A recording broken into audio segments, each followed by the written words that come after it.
Welcome to SDV 9 news బులెటిన్ల ముందుగా headlines.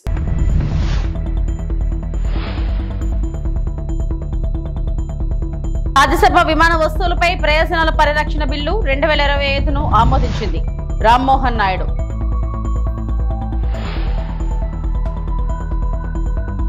మన ఇల్లు మన లోకేష్ కార్యక్రమానికి నారా లోకేష్ చే క్రమబద్ధీకరణ పట్టాల పంపిణీ.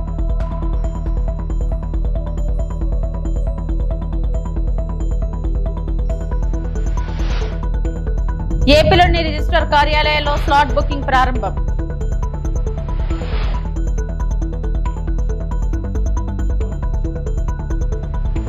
భారత విమానయాన రంగంలో ఒక ప్రధాన సంస్కరణ అయిన ఎయిర్ క్రాఫ్ట్ ఆబ్జెక్ట్స్ లో ప్రయోజనాల రక్షణ బిల్లు 2025ను రాజ్యసభ ఆమోదించింది. ఈ బిల్లు భారత లీజింగ్ పరిశ్రమను ప్రోత్సహిస్తుంది, దేశీయ లీజర్లకు ప్రోత్సాహాన్ని అందిస్తుంది మరియు మన బ్యాంకింగ్ పర్యావరణ వ్యవస్థను బలోపేతం చేస్తుంది. మరింత అందుబాటులో మరియు సౌకర్యవంతమైన విమానయాన దృశ్యాన్ని నిర్ధారిస్తుంది. గౌరవనీయ పౌర విమానయాన మంత్రి కింజరపు రామ్మోహన్ నాయుడు నాయకత్వంలో ఆయన విమానయాన మంత్రిగా బాధ్యతలు స్వీకరించిన కేవలం 10 నెలల్లో ఆమోదించబడిన 2వ విమానయాన సంబంధిత బిల్లు ఇది. ఈ రంగాన్ని ఆధునీకరించడానికి ఆయన నిబద్ధతను ప్రదర్శిస్తుంది. Shri Kinjarapu Rammohan Naidu ji to reply the discussion. Honorable Deputy Chairman sir, for giving me the opportunity. In fact, almost 16 members have spoken on this very important bill, the Protection of Interest in Aircraft Objects 2025. And the interest that has been shown by all the members. First of all, I'd like to thank them for giving all the suggestions and participating very intensely in the debates also. And there were discussions not only limiting us to the interests of the bill, but more than that. And I would like to say that this is the kind of passion that civil aviation is invoking in all the members of the parliament or also the citizens of this country today. And the kind of progress that we have seen in civil aviation in the last 10 years, definitely I'd like to put it on record that it was not an easy task. And it was not a job of one day that we have done this thing, and that is why we are seeing so much growth.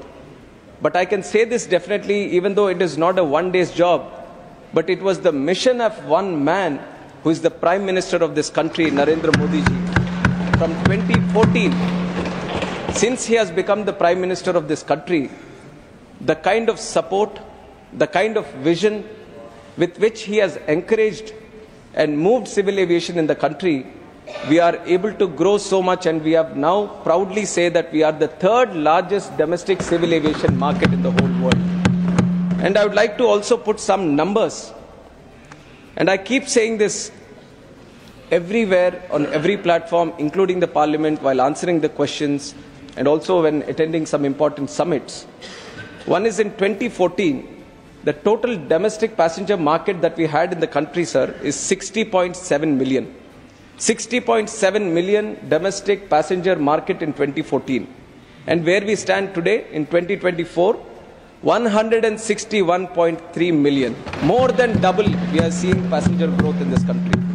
And if you add international passengers also, what was 43 million in 2014, we are now at 66.8 in 2024. Number of aircrafts in the country. మంగళగిరిలో మన ఇల్లు మన లోకేష్ కార్యక్రమంలో పాల్గొన్న మంత్రి లోకేష్ దశాబ్దాలుగా ప్రభుత్వ స్థలాల్లో నివాసం ఉంటున్న వారి చిరకాల కోరిక నెరవేరింది. పేదలకు ఇళ్ల పట్టాలను మంత్రి నారా లోకేష్ పంపిణీ చేశారు. దీంతో మంగళగిరి నియోజకవర్గంలో పండుగ వాతావరణం నెలకొంది.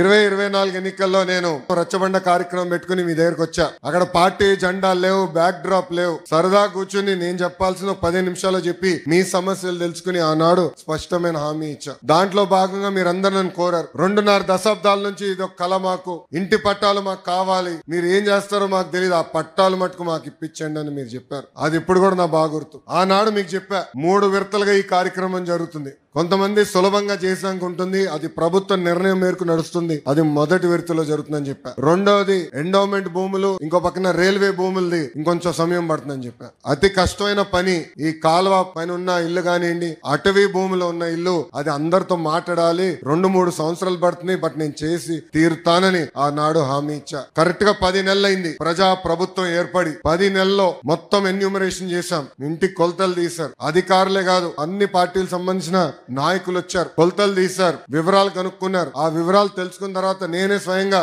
రెవెన్యూ మంత్రి అనగాని సత్యప్రసాద్ గారితో, గౌరవ ముఖ్యమంత్రి గారితో అనేక సార్లు మాట్లాడి ఏకంగా అది కేబినెట్ కి తీసుకెళ్లి కేబినెట్ లో ఆమోదం తెలిపిన తర్వాతనే ఈ కార్యక్రమం మన ముందర తీసుకెళ్లే పరిస్థితి. మీరందరూ ఒక్కసారి గుండెపై చేపెట్టి ఆలోచించారు. గత 2.5 దశాబ్దాలుగా మీకున్న కళ ఇది. అనేక మంది నాయకులు మీరు కలిశారు. జిరాక్స్ ప్రింటింగ్లకే విపరీతంగా ఖర్చు అయిపోయింది, కాగితాలు ఇచ్చేదానికి ఖర్చు అయింది. అలాంటిది వేదికమైన నాయకులందరం మేము కష్టపడి, మీ దగ్గర ఒక బాటిల్ నీళ్ళు కూడా మేము తాగలేదు, మీకోసం కష్టపడి అవినీతి లేకుండా ఈ రోజు మీకు ఇల్లు పట్టాలు మేము ఇస్తున్నాం. పెద్దలు ఇప్పుడే చెప్పారు, దాదాపు మొదటి విడతలో మార్కెట్ విలువ 1000 కోట్ల విలువైన ఆస్తిని ఈ రోజు మీకు శాశ్వతంగా హక్కు కూటమి ప్రభుత్వం అందజేస్తుంది. ఆంధ్రప్రదేశ్ లోని రిజిస్ట్రార్ కార్యాలయంలో స్లాట్ బుకింగ్ విధానాన్ని మంత్రి అనగాని సత్యప్రసాద్ ప్రారంభించారు. తొలి విడతలో భాగంగా 26 జిల్లాల్లోని ప్రధాన రిజిస్ట్రార్ కార్యాలయాల్లో ఈ విధానాన్ని అందుబాటులోకి తీసుకొచ్చారు.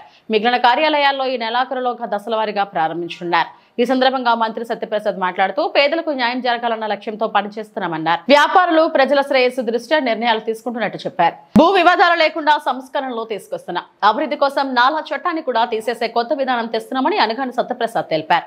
గవర్నమెంట్ లో బ్యూరోక్రాట్స్, కలెక్టర్సే కాకుండా ఏదైతే వ్యాపారస్తులు ఉన్నారో, బిల్డర్స్ అసోసియేషన్స్ ఉన్నారు, అది క్రెడా అవ్వచ్చు, నెడ్కో అవ్వచ్చు, బిల్డర్ అసోసియేషన్ అవ్వచ్చు, వాళ్ళతో కూడా స్టేక్ హోల్డర్స్గా చేసి, వాళ్ళందరినీ కూడా స్టేక్ హోల్డర్స్గా చేసి వాళ్ళతో కూడా ఫీడ్బ్యాక్ తీసుకుని ఎలా చేస్తే బాగుంటుందో అని చెప్పేసి సుదీర్ఘ చర్చ చేసి ఎన్నో రిఫార్మ్స్ చేసినటువంటి పరిస్థితి మనం చూస్తూ ఉన్నాం. గత ప్రభుత్వంలో చాలా ఇబ్బందులు పడ్డాం, ల్యాండ్ రిఫార్మ్స్లో ఇబ్బందులు పడ్డాం, రిజిస్ట్రేషన్ శాఖలో ఇబ్బందులు పడ్డాం. అన్నీ కూడా దూరం చేయాలనే లక్ష్యంతోనే ఈ రోజున ఈ స్లాట్ బుకింగ్ సదుపాయాన్ని తీసుకోవడం జరిగింది. ఎందుకంటే ఈ వెబ్సైట్లో ఈ స్లాట్ బుకింగ్ మాడ్యూల్ ద్వారా ఏ రోజు వీలుంటే ఆ రోజు, అంటే వెళ్ళి గంటల తరబడి, రోజుల తరబడి నుంచుని వెనక్కి వెళ్ళిపోయిన పరిస్థితి మనం చూసాం. కానీ ఇప్పుడు ముందుగానే అప్లోడ్ చేస్తాం కాబట్టి ఆ మాడ్యూల్ ద్వారా వాళ్ళే దాన్ని అప్లోడ్ చేయొచ్చు, వాళ్ళే టైప్ చేసుకునే విధంగా పెట్టాం కాబట్టి వాళ్ళే చేసుకుని తప్పులున్నా కూడా దాన్ని సరిదిద్దుకునే విధంగా చేసి చెప్పిన సమయంలోనే వెళ్ళి, అంటే ఎప్పుడైతే స్లాట్ వస్తుందో ఆ స్లాట్ సమయంలో కేవలం 10 నిమిషాల్లోనే వాళ్ళు అమ్మే వాళ్ళు అవ్వచ్చు, కొనే వాళ్ళు అవ్వచ్చు, అలాగే వాళ్ళ సాక్షులు ఉంటారు, అందరూ కూడా కేవలం 10 నిమిషాల వ్యవధిలోనే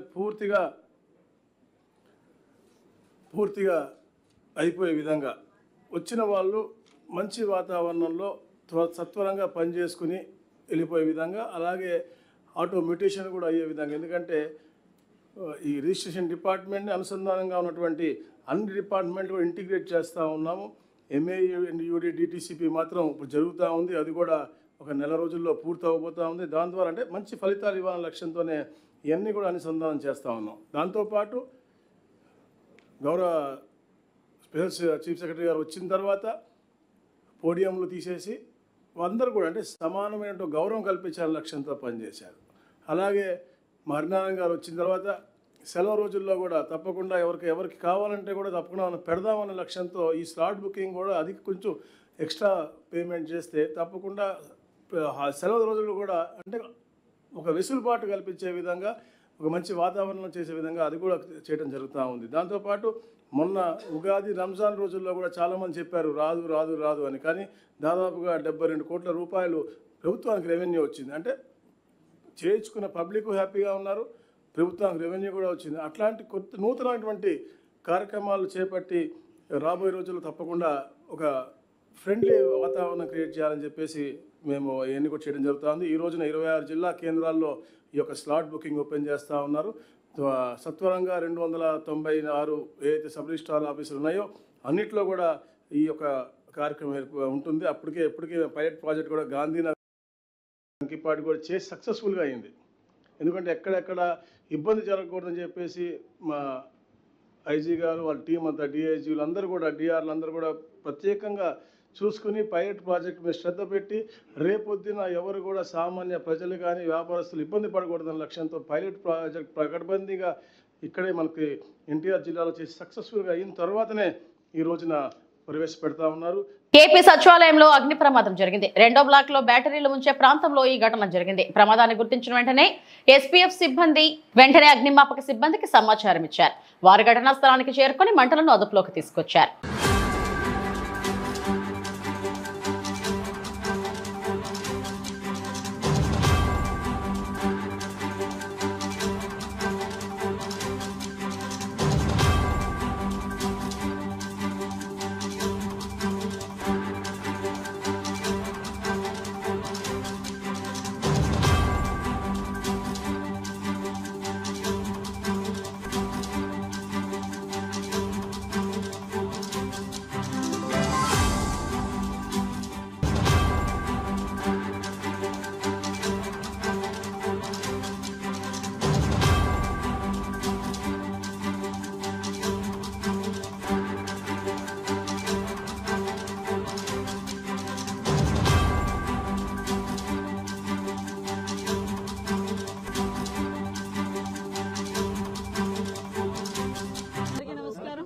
సచివాలయం సెకండ్ బ్లాక్ దగ్గర బ్యాటరీస్ ఏదైతే ఉంటాయో ఆ రూమ్ లోని ఎర్లీ మార్నింగ్ 6:30 ఆ టైంకి ఫైర్ యాక్సిడెంట్ జరిగింది. ఆ ఫైర్ ఏదైతే స్మోక్ మా ఎస్పీఎఫ్ డిపార్ట్మెంట్ వాళ్ళు స్మోక్ చూసి ఇమీడియట్ గా వాళ్ళు కొంతమంది ఎస్పీఎఫ్ స్టాఫ్ ఇక్కడికి వచ్చి ఆ ఫైర్ కంట్రోల్ చేయడానికి ప్రయత్నం చేస్తూనే ఇమీడియట్ గా ఫైర్ డిపార్ట్మెంట్ వాళ్ళకి చెప్పడం వితిన్ 3 minutes ఫైర్ డిపార్ట్మెంట్ వాళ్ళు కూడా ఇక్కడికి రావటం. వాళ్ళు వచ్చిన తర్వాత వితిన్ 5 minutes లో ఓవరాల్ గా చెప్పాలంటే ఒక 8 to 10 minutes మధ్యలో ఫైర్ అంతటిని కూడా కంట్రోల్ చేయడం జరిగింది. ఫర్దర్ గా వితిన్ 5 minutes లో ఓవరాల్ గా చెప్పాలంటే ఒక 8 to 10 minutes మధ్యలో ఫైర్ అంతటిని కూడా కంట్రోల్ చేయడం జరిగింది. ఫర్దర్ గా పెద్ద ప్రమాదమే తప్పింది అని అనుకోవాలి. ఎందుకంటే అక్కడ నుంచి కొంత స్మోక్ కూడా పైన ఉన్న ఫ్లోర్ లోకి కూడా వెళ్ళటం, అక్కడ కొన్ని ఏసీలు పాట్ అవ్వడం, అదేవిధంగా బ్యాటరీలన్నీ కూడా కొంచెం ధ్వంసం అవడం కూడా జరిగినాయి. అవన్నీ కూడా ఫైర్ లో కొంచెం కాలిన దాఖలు కూడా కనిపిస్తున్నాయి. ఇమీడియట్ గా మొత్తం డిపార్ట్మెంట్ వాళ్ళు, జిఏడి వాళ్ళు, అదేవిధంగా సిఆర్డీఏ వాళ్ళు అందరూ కూడా ఇక్కడికి వచ్చి దాని మీద ఏం జరిగిందని ప్రిలిమినరీ రిపోర్ట్ కూడా ఈరోజు షార్ట్ సర్క్యూట్ వల్ల జరిగిందని ప్రిలిమినరీ రిపోర్ట్ కూడా ఇవ్వడం జరిగింది. అయినప్పటికీ కూడా ఇది పోలీస్ డిపార్ట్మెంట్ వాళ్ళకు కూడా అప్పచెప్పి డిపార్ట్మెంట్ వైజ్ గా కూడా దీని మీద క్లియర్ కట్ ఎంక్వైరీ చేయిస్తున్నాం. ఏదైనా ఇది యాక్సిడెంటా, ఇంటెన్షనల్గా ఏదైనా జరిగిందా అన్న కోణంలోని కూడా దేన్ని కూడా చులకనగా తీసుకొని మనం లైట్గా తీసుకుని పక్కన పెట్టట్లా ఇమీడియట్గా దాని మీద ప్రతి ఒక్క విషయంలోని కూడా కూలంకషంగా ఎంక్వైరీ చేసి రిపోర్ట్ ఇవ్వమని కూడా చెప్తున్నాం. ఇప్పుడు ఫోరెన్సిక్ డిపార్ట్మెంట్ వాళ్ళు కూడా ఇప్పుడు వస్తున్నారు. ఫోరెన్సిక్ వాళ్ళు ఇచ్చిన రిపోర్టు, అదేవిధంగా పోలీస్ డిపార్ట్మెంట్ వాళ్ళు ఇచ్చిన రిపోర్టు బేస్ చేసుకొని దాని మీద ఫర్దర్గా చర్యలు అనేది తీసుకుంటాం. ఫర్దర్గా ఇటువంటి ప్రాబ్లం రాకుండా ఇప్పుడే మేము జేడీ వాళ్ళతో కూడా మాట్లాడడం జరిగింది. ఇమీడియట్గా ఫైర్ ఆడిట్ కూడా మేము చేస్తాం. సెక్రటేరియట్ మొత్తం కూడా ఫైర్ ఆడిట్ చేసి ఎక్కడెక్కడ మనకి ప్రికాషనరీ ఏంటేంటి ఉన్నాయి, అలారమింగ్ సిస్టమ్స్ ఎక్కడ ఉన్నాయి, ఎక్కడ పనిచేస్తున్నాయి, ఎక్కడ పనిచేయట్లేదు, ఇమీడియట్గా ఆ రిపోర్ట్ కూడా మేము తెప్పించుకొని ఎక్కడ కూడా ఫర్దర్గా కూడా ఎటువంటి యాక్సిడెంట్లు జరగకుండా ఉండే బాధ్యత కూడా మేము తీసుకుంటాం. అల్లూరి సీతారామరాజు జిల్లాలో మారుమూల గ్రామాలకు రహదారులు నిర్మించి డోలీ మూతల రహితంగా తీర్చిదిద్దడానికి రాష్ట్ర ప్రభుత్వం సహకారం అందిస్తుందని జిల్లా కలెక్టర్ ఏఎస్ దినేష్ కుమార్ పేర్కొన్నారు. 456 కోట్లతో రహదారుల అభివృద్ధి, కొత్త రోడ్ల నిర్మాణాలు, 26 వంతెనల నిర్మాణాలను మంజూరు చేయడం జరిగిందని స్పష్టం చేశారు. కలెక్టరేట్ సమావేశ మందిరంలో విలేకరుల సమావేశం నిర్వహించారు. జరిగిన కలెక్టర్స్ కాన్ఫరెన్స్ లో గౌరవ ముఖ్యమంత్రి వారిలో ఈ డోలీ రహిత జిల్లాగా ప్రకటన చేయడానికి కావాల్సిన బడ్జెట్ ఎస్పెషల్ ఎన్ఆర్జిఎస్ నుండి అండ్ పిఎం జన్మన్ నుండి ఆర్ టిఎస్పి నిధి నుంచి చేయడానికి కావాల్సిన చర్యలు ఖచ్చితంగా తీస్తామని హామీ ఇవ్వడం జరిగింది. అది కూడా ఒక 3 దఫాల్లో ఈ నెక్స్ట్ 3 years లో పూర్తిగా మనకి అన్కనెక్టెడ్ హ్యాబిటేట్స్ అన్ని కూడా లేకుండా చేయడానికి కావాల్సిన చర్యలు తీసుకోవడానికి సపోర్ట్ చేస్తామన్నారు. రెండవది మన ప్రాంతంలో ఈ అగ్రికల్చర్ ప్రోడక్ట్స్ అన్ని కూడా ప్రాసెసింగ్ చేయకుండా అన్ని కూడా అమ్మడం జరుగుతుంది. సో దానికి కావాల్సిన ఇండస్ట్రీస్ మన ప్రాంతంలో ఇప్పుడు 170 ఉంటున్న వలన దానికి ఇమీడియట్ గా మనకి అడ్జసెంట్ ల్యాండ్ లో ఐటీడీఏ నుంచి నెక్స్ట్ బార్డర్ లో ఒక శాటిలైట్ పార్క్ ఏర్పాటు చేయడానికి మనం అడగడం జరిగింది. అది కూడా ముఖ్యమంత్రి గారు ఆమోదం చేశారు. సో మూడవదిగా మనం ఈ జిల్లాని ఆర్గానిక్ జిల్లాగా ప్రకటన చేయాలి అని ఒక ప్రతిపాదన సారికి చెప్పడం జరిగింది. సో నెక్స్ట్ కమింగ్ 3 years లో ITDA Paderu, then 4th year లో ITDA Rampachodavaram and 5th year లో ఐటీడీఏ చింతూరు. సో 2030కి చింతూరు వరకు ఆల్ ఐటీడీఎస్ కూడా ఒక పూర్తిగా ఆర్గానిక్ ఐటీడీగా ఆర్గానిక్ జిల్లాగా ప్రకటన చేయడానికి కావాల్సిన రోడ్ మ్యాప్ ప్రిపేర్ చేసి సబ్మిట్ చేయడం జరుగుతుంది. అది కూడా ఆమోదం ఇచ్చారు. అదికి కావాల్సిన సపోర్ట్ అదన్నీ కూడా ప్రభుత్వం నుంచి మనం తీసుకోవడం జరుగుతుంది. దానికి ఉన్న ట్రైనింగ్ కానీ ఈ న్యాచురల్ ఫార్మింగ్ కావాల్సిన ఈ మందులు ప్రిపేర్ చేసిన ఇన్పుట్ స్టోర్స్ కానీ ఇది అన్ని ఏర్పాటు చేయడానికి కావాల్సిన ప్రపోజల్స్ ప్రిపేర్ చేయడం జరుగుతుంది. ఇది కాకుండా we also asked to establish that district tourism ని మనం ప్రోత్సహించడానికి ఒక డిస్ట్రిక్ట్ ట్రైబల్ టూరిజం కౌన్సిల్ అని ఒక మెథడ్ మనం అడగడం జరిగింది. దాంట్లో ఈ టూరిజం ఇండస్ట్రీస్లో ఎక్కువ గిరిజనులు వాళ్ళు ఈ డెసిషన్ మేకింగ్లో వాళ్ళని పార్టిసిపేట్ చేయడానికి కోసము ఈ డిస్ట్రిక్ట్ ట్రైబల్ టూరిజం కౌన్సిల్ని ఒకటి ఏర్పాటు చేయాలని అని కోరడం జరిగింది. దాని గురించిన ఇప్పుడు పేపర్ వర్క్ మనం ప్రిపేర్ చేసి ప్రపోజల్స్ ప్రభుత్వం పంపించడం జరుగుతుంది.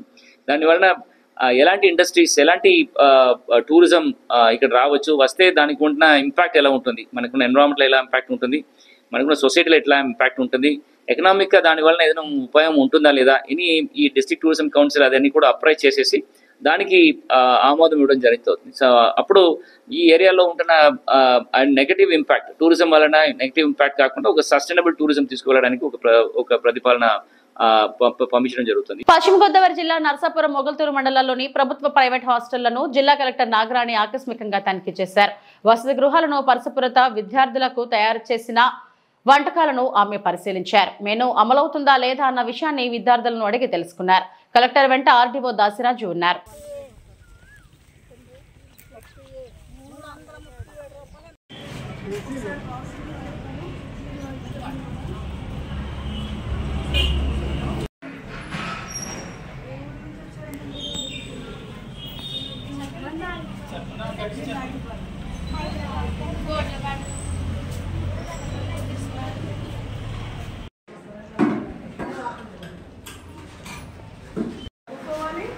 వీళ్ళ బాధ్యత కూడా మీకు కొంచెం క్లియర్గా ఎక్స్ప్లెయిన్ చేస్తారు. అర్థమైందా? ఇప్పుడు ఏదో ఒక ఉద్యోగాలు ఎలా ఉంటున్నాయి, ఏదో ఒక ఉద్యోగాలకి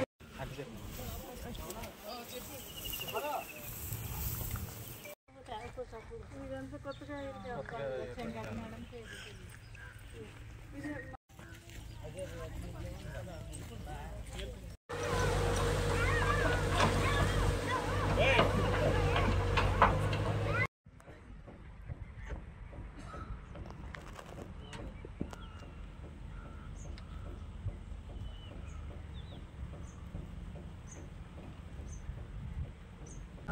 విజిట్ చేయడం జరిగింది. అంటే బెనిఫిషరీస్తో మాట్లాడి ఇక్కడ ఏంటి హౌసెస్ శాంక్షన్ అయిన హౌసెస్లో 13 మాత్రం కంప్లీట్ అయినాయి, మిగతా అన్నీ కూడా కంప్లీట్ అవ్వడానికి చర్యలు తీసుకోవడం జరిగింది. గవర్నమెంట్ ఎస్సీస్కి బీసీస్కి 50,000 అదనంగా బెనిఫిట్ ఇవ్వడం జరిగింది. అది వీరికి తెలిసిందా లేదా అందిందా లేదా అనే విషయాలంతా కనుక్కోవడానికి రావడం జరిగింది.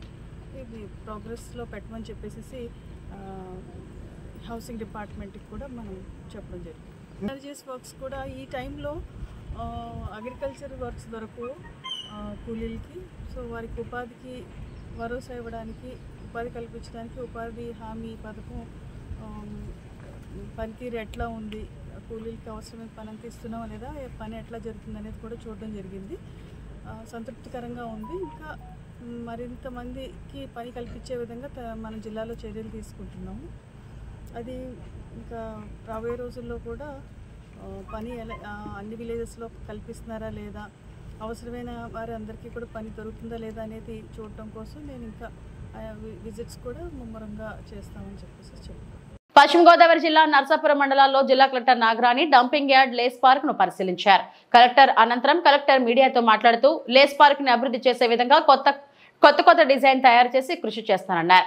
హ్యాండ్ మేడ్ ప్రోత్సహించే విధంగా కేంద్ర రాష్ట్ర ప్రభుత్వాలు సిద్ధంగా ఉన్నాయన్నారు.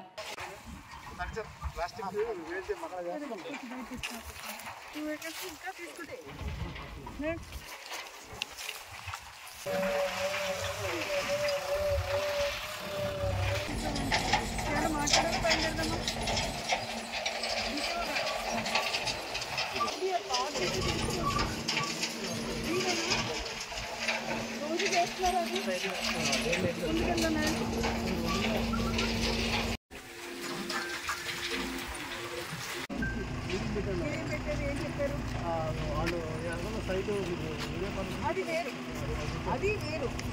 ఎవరు బల్క్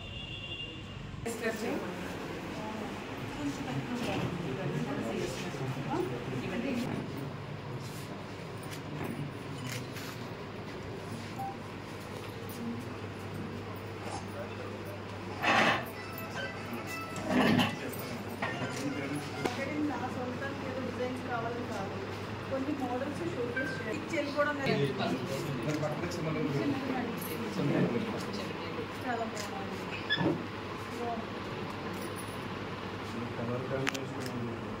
చాలా అదే అది కలెక్టరేట్ పక్కన నా రూమ్ పక్కన ఇది ఉంటుంది అక్కడ. నమస్కారం అండి.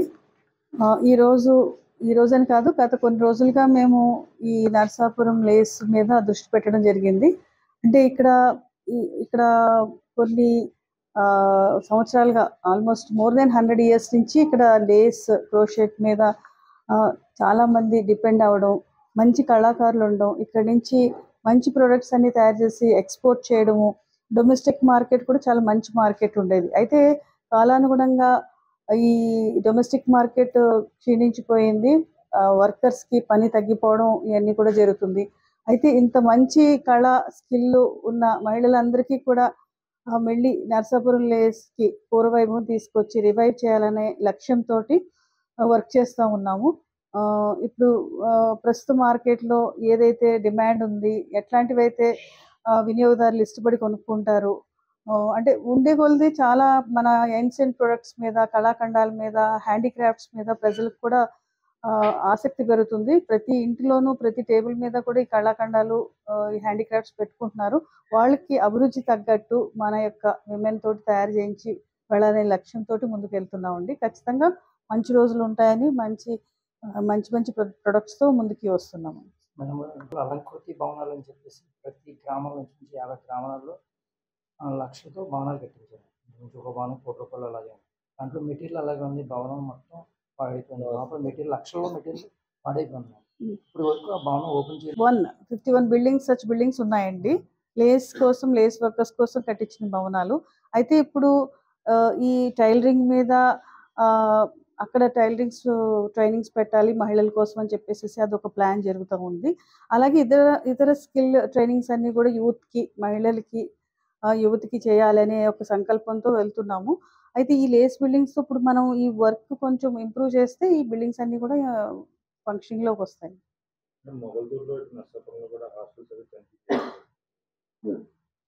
మొగల్తూరు, ముత్యాలపల్లిలో ఎన్ఆర్జిఎస్ వర్క్స్, తర్వాత social welfare girls hostel, housing colony, dump yard ఇవన్నీ కూడా చూడడం జరిగింది. కొన్ని ఈ గార్బేజ్ మీద అంతా కూడా కొంచెం స్టడీ చేస్తున్నామండి. కొంచెం ఇంప్రూవ్ చేయాలి టౌన్లో, నరసాపురం టౌన్లో. ఇదంతా మీ అందరికీ కూడా తెలుసు. ఎన్జిటి నుంచి కూడా వచ్చారు లాస్ట్ ఇన్స్పెక్షన్కి 2 months బ్యాక్. దాని మీద కూడా వర్క్ చేస్తున్నాం. ఫాలోఅప్ మీటింగ్స్ వర్క్ ఇంకా జరగాల్సి ఉంది. అవును, అది కూడా చూశాను, గమనించాను. మజూరీ చాలా తక్కువ ఉంది. దాన్ని ఇంప్రూవ్ చేయాలి అంటే మనం వీళ్ళకి ఎక్కువ వర్క్, ఎక్కువ ఆర్డర్స్ ఉంటే అప్పుడు డిమాండ్ పెంచితే వేజెస్ కూడా పెరుగుతాయి. తిరుమల శ్రీవారిని సినీ నటి పూజా హెగ్డే దర్శించుకున్నారు. శుక్రవారం వేకుజామున శ్రీవారి సుప్రభాత సేవలో ఆమె పాల్గొన్నారు. టీటీడీ అధికారులు ఆమెకు స్వాగతం పలికి దర్శన ఏర్పాట్లు చేశారు. దర్శనం అనంతరం ఆలయం అధికారులు ఆమెకు తీర్థ ప్రసాదాలను అందజేశారు.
చెప్పాలి, చాలా సంతోషంగా ఉంది. నా మనసులో చాలా టైం నుంచి ఇక్కడ రావడానికి ఒక విష్ ఉంది. అండ్ ఈరోజు చాలా మంచి దర్శనం అయింది నా ఫ్యామిలీతో. నేను యాక్చువల్లీ చాలా లక్కీగా ఉన్నాను.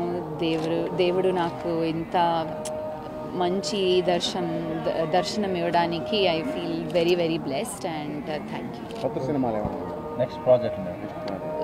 కొత్త ఇప్పుడు మే 1కి రెట్రో ఫిల్మ్ రిలీజ్ అవుతుంది. Thank you. ఇవి ఇప్పటివరకు నా బులెటిన్ అప్డేట్స్. నమస్తే.